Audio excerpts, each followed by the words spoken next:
តូចអើយតូចតនគុណមិនឆ្អែតសោះគុណយូរឹតស្រស់ឲ្យដូចពេជ្រចរណៃមាសអើយមាសសុទ្ធមិនមែនក្រឡៃបងសូមកាន់ដៃស្រីបានឬទេ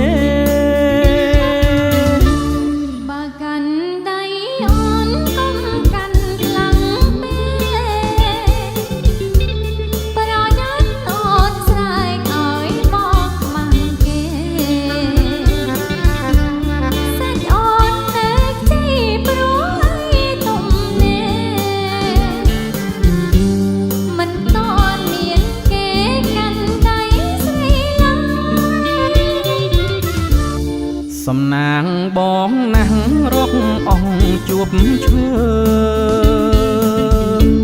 ស្រីតូចជុំទៅប្រលឹងបងហើយបងសូមកាន់ដៃស្រីរត់ហើយសូមកែវកុំឆ្លើយថាទេណាស្រីបើស្រឡាញ់សុខចិត្តរៀបកា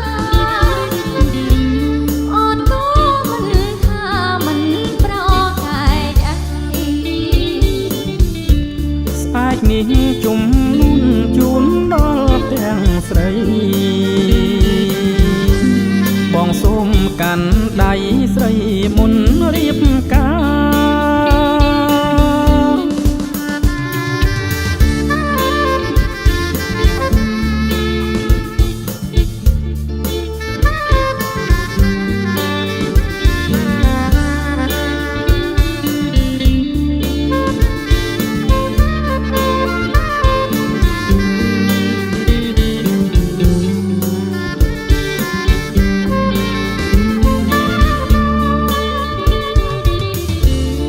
សំណាងបងណាស់រកអងជួបឈើ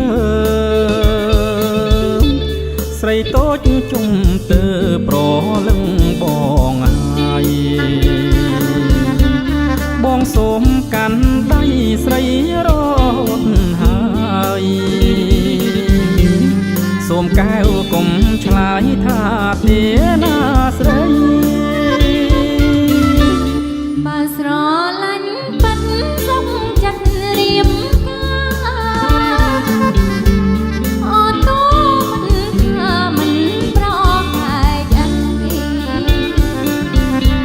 ស្អែកនេះជុំនួនជូនដល់ទាំងស្រី